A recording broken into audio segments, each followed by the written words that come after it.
l'histoire, c'est une histoire de cosmétique. Au départ, il y a eu des erreurs de formulation. C'est comme les sœurs Tatin, elles devaient les faire comme ça, puis elles l'ont fait à l'envers. Et puis bon, ça a fait quand même un terrible succès. Bon, là, c'est de la cosmétique. Alors, c'est un produit qui fête combien d'années, là? 10 ans. 10 ans, et ça fait 10 ans que ce petit pot est une vraie référence, est un vrai best-seller. Je défie quiconque de ne pas le soumettre à toute jeune femme élégante et ne pas s'entendre dire « Mais oui, j'adore !» Ça sert à quoi? Pour mes lèvres. C'est un baume pour les lèvres. Qui sent la rose, car la rose a des pouvoirs cosmétiques. Le parfum de la rose est intéressant, bien sûr, mais aussi d'un pouvoir d'hydratation assez extraordinaire. Elle s'appelle Terry de Gainsbourg. Elle a été pendant des années, d'abord, elle est connue aussi pour ça, la muse en maquillage de Monsieur Yves Saint Laurent. Il faut quand même le rappeler. Presque tellement c'est bon. Et puis elle monte une marque éponyme, cette belle Terry, et elle décide de se lancer dans du maquillage. Et l'accident, c'est parce qu'elle avait déjà commis une laque pour les lèvres très colorée. Elle la voulait incolore. Et ils se sont un petit peu mélangés les pinceaux dans le laboratoire et ils ont sorti ce produit avec double proportion de cire de rose, etc. Et elle se dit, mais il est formidable. Et c'est marrant parce que ça veut dire qu'un succès, parfois, ça ne se commande pas, ça ne se décrète pas, ça ne se marketing pas.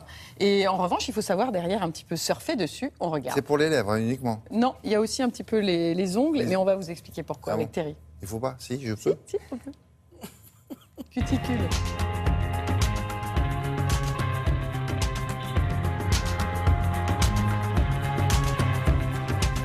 Un succès cosmétique, ça se décide pas, ça s'invente pas, ça se fait. Souvent par accident, on lâche pas, des erreurs de formulation, on continue, et c'est comme ça que Baume de Rose a été créé.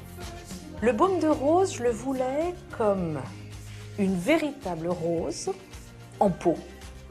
Quand vous regardez un pétale de rose, il est très très proche d'un épiderme, il y a comme un système vasculaire, il y a même des rides.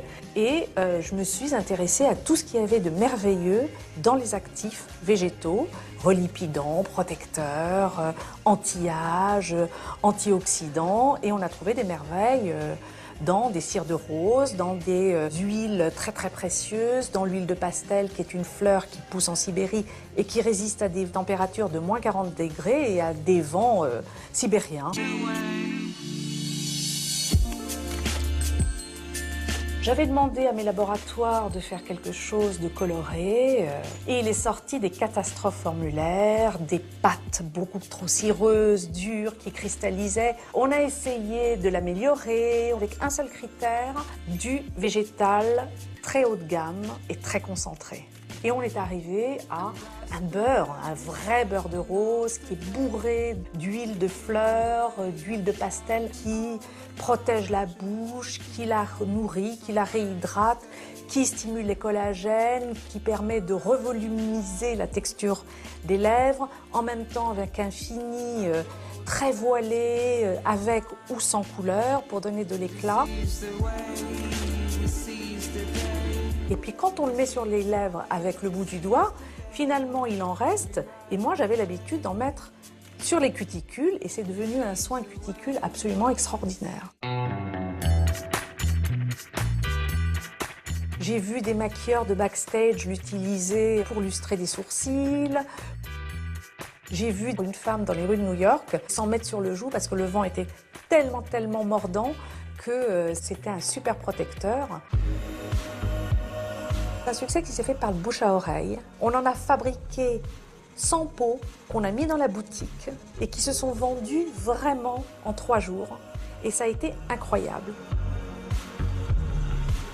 Quand on crée quelque chose avec cœur, avec passion, avec intégrité et avec un vrai savoir-faire, ça marche, ça tient et ça séduit sans beaucoup de paroles. Mais pourquoi est-ce qu'il faut mettre ça sur ses lèvres l'été plus que l'hiver ou autant que l'hiver? Mais je voulais parler d'un baume à lèvres avant l'été parce que quand on est face à la mer, il y a quand même encore le vent, il y a le soleil. Ce sont autant d'agressions pour cette muqueuse que représentent les lèvres. Et les lèvres, elles sont protégées par un film hydrolipidique, eau et gras. Et ce vent, il vient assécher, enlever l'eau. Donc en remettant un peu de gras, en mettant des éléments qui captent plus facilement l'eau qu'on a naturellement dans notre peau, on aide aussi les lèvres. Vous mettez ça quand? Avant d'aller vous baigner, quand vous sortez de l'eau? Quand on sort de l'eau, quand on va aller après le soleil quand même, parce que sinon c'est après le soleil. Oui, quand même, ça peut faire réverbération, tout ça, mais non. Après. Très bien, merci beaucoup. Cette semaine, ce sont les femmes qui font le buzz, comme on dit, sur le net, et pas n'importe quel, les scientifiques. Pourquoi, Julia?